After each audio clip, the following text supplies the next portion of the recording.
Some wrong turns you can fix.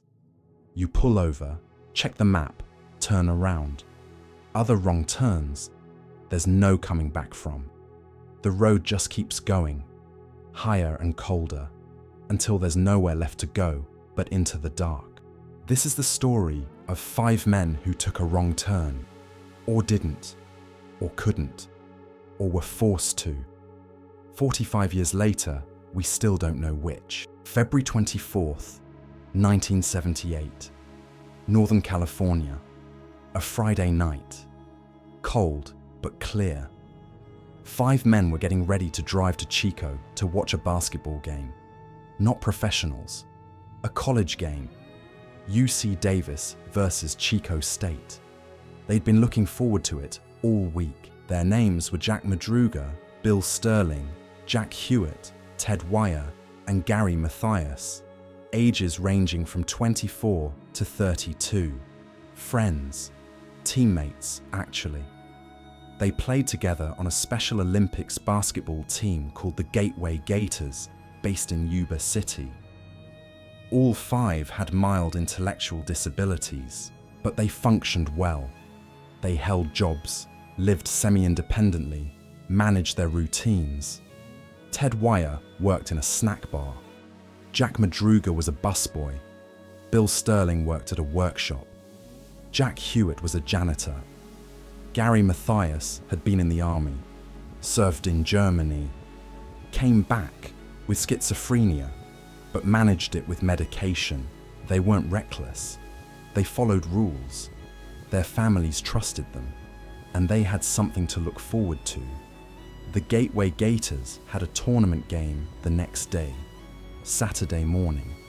Their families knew they'd be back. They always came back. They left Yuba City around 5 p.m. in Jack Madruga's 1969 Mercury Montego, turquoise and white. Madruga loved that car, kept it clean, maintained it carefully. It was his pride. The drive to Chico was simple, 50 miles, straight route, Highway 70 north. They'd done it before, no problems. They arrived at the college around 6 p.m., watched the game. UC Davis won. The men were happy, excited. Witnesses saw them in the stands, saw them afterward in the parking lot. They seemed fine, normal, nothing unusual. They got back in the Montego, started the drive home. That's the last time anyone saw them alive. All 5 of them together, driving away from the arena, headlights disappearing into the night. Saturday morning came. The Gateway Gators had their tournament game. 5 players didn't show up. At first, their families weren't too worried. Maybe car trouble. Maybe they decided to stay overnight. But as the hours passed, the worry grew.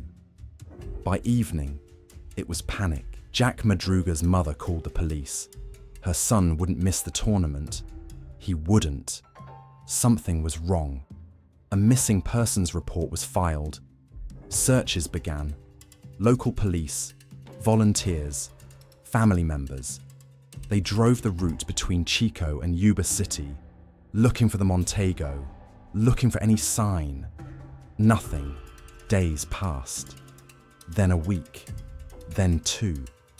The searches expanded. Helicopters, search dogs, foot patrols combing back roads. Still nothing. The 5 men had vanished completely, as if they'd driven off the edge of the earth. But on February 28th, 4 days after the disappearance, police were led to something strange. A park ranger reported he'd seen a car on a mountain road near Oroville, about 70 miles from Chico. A turquoise and white Mercury Montego. It was parked in a remote area, stuck in snow, like someone had abandoned it. The police checked. It was Jack Madruga's car, but the location made no sense. The road was called Oroville Quincy Road, a winding mountain highway that went northeast into the Plumas National Forest. It was nowhere near the route home. To get there from Chico, you'd have to deliberately drive in the opposite direction, take multiple turns, climb into the mountains for miles. Why would they do that? When investigators examined the car, the mystery deepened. The Montego was locked. The windows were rolled up. Inside, everything looked normal. The keys were gone. So were the men's wallets. But the car itself was undamaged. No flat tire, no mechanical failure. The gas tank was a quarter full. Enough to drive back down the mountain. Around the car, fresh snow. Footprints leading away, heading further up the mountain, deeper into the forest. The footprints were consistent with the 5 men, walking together. Not running, just walking. But here's what didn't make sense. The men were from the valley. They didn't know these mountains. And it was February. Cold. Snow on the ground. The elevation here was around 4,400 feet. At night, temperatures dropped below freezing. None of the men were dressed for this. Light jackets, street shoes, no survival gear, no camping equipment. They'd been going to a basketball game, not a winter hike. So why did they leave the car? Why did they walk uphill, into the forest, into the cold? The investigators had no answer, but they knew one thing.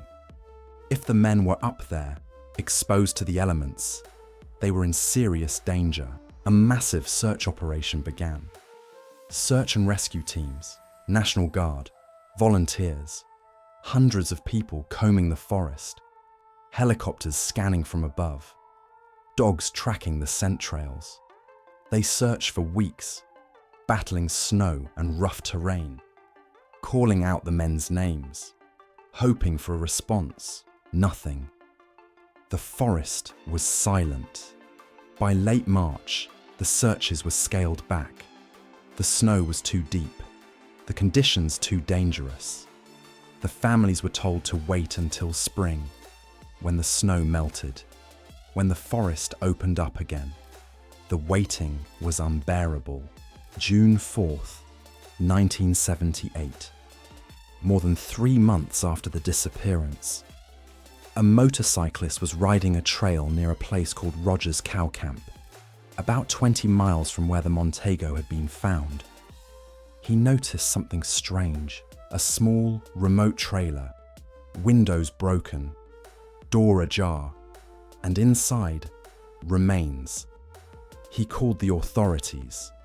What they found would haunt everyone involved. Inside the trailer, wrapped in sheets on a bed, was the body of Ted Weiher. He'd been dead for weeks, possibly months. But here's what made investigators stop cold. Ted Weiher had survived up there for a long time. The trailer had a broken window where he'd entered, but it offered shelter. There was a recently lit candle, evidence he'd been there, conscious, trying. His body showed signs of severe frostbite, malnutrition, and exposure. Medical examiners estimated he'd lost around 100 pounds, but all around him were supplies he never used. Matches, paperback books, and wooden furniture that could have been burned for heat. A propane tank connected to the trailer's heating system. All he had to do was turn it on. Outside, in a storage shed, there were sea rations.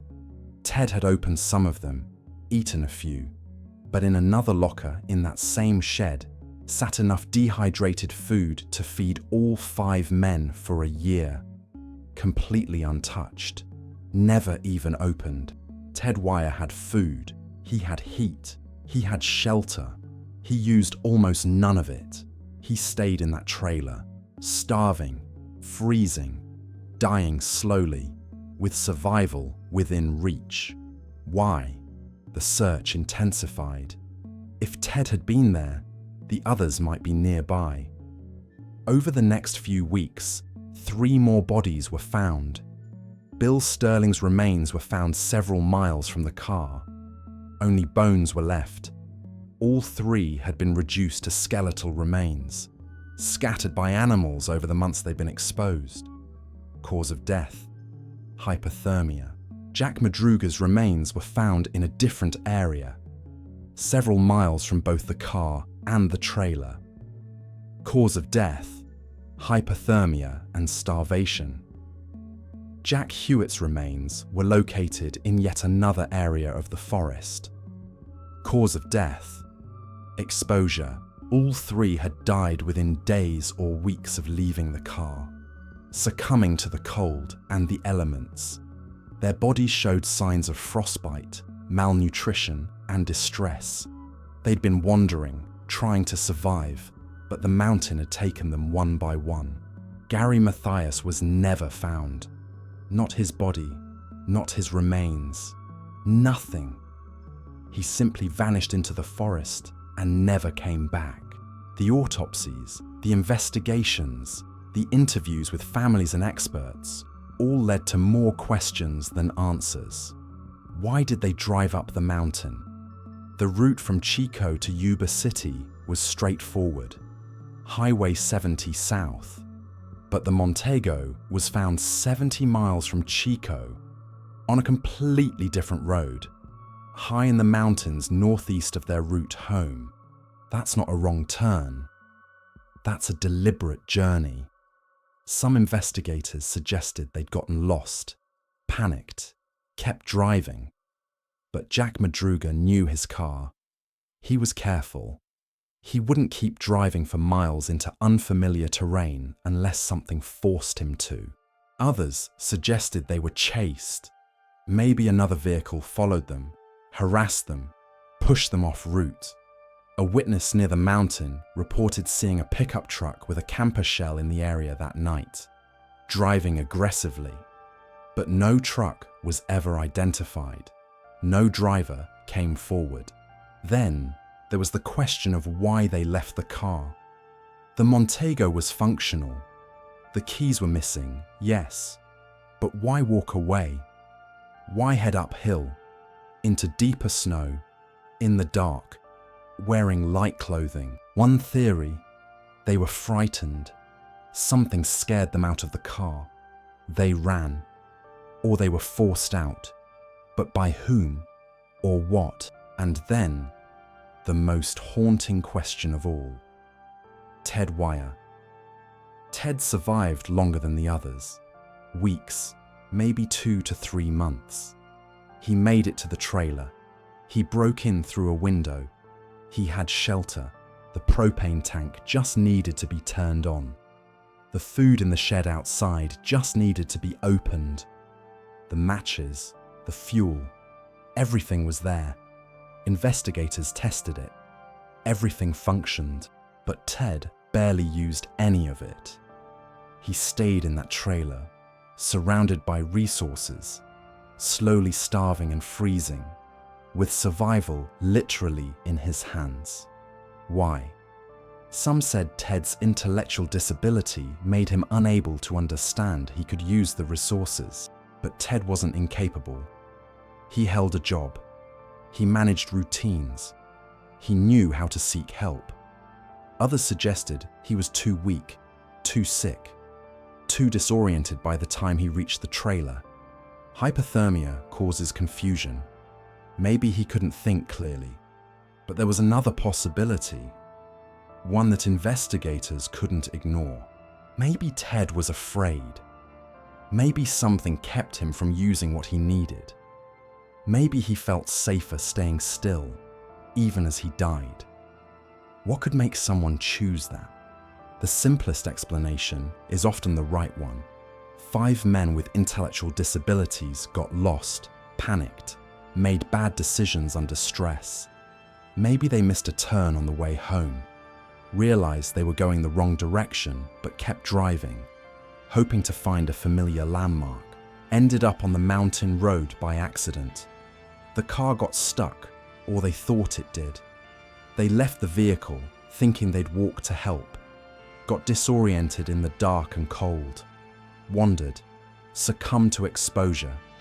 Ted, stronger or luckier, made it to the trailer but was too confused. too far gone from hypothermia to think clearly. He died not understanding he had other options. It's tragic, it's heartbreaking, but it fits. Except for a few things. The car wasn't stuck. The witnesses who saw them after the game said they seemed fine, not lost or confused. And the route to the mountain required multiple deliberate turns. This wasn't a missed exit. This was a journey. The witness who reported the aggressive pickup truck told investigators it was driving fast, erratically, near where the Montego was later found. Maybe that truck chased the 5 men, followed them from Chico, harassed them, forced them off the main road and up into the mountains. Maybe the driver blocked the road, threatened them, took the keys, left them stranded.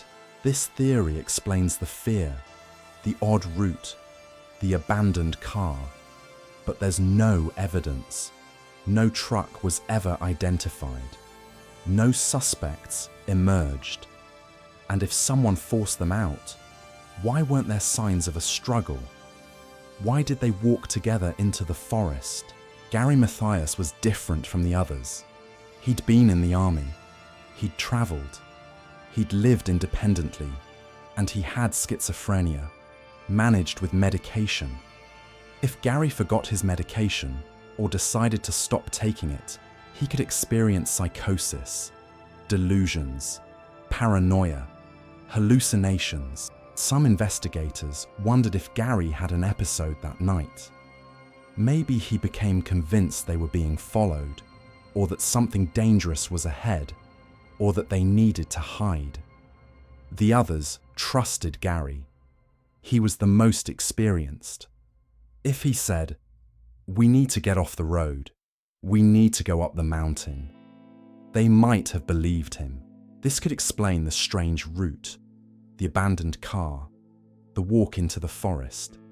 Gary, in the grip of delusion, led them into danger and then vanished, either wandering off or succumbing to the elements in a place no one has found.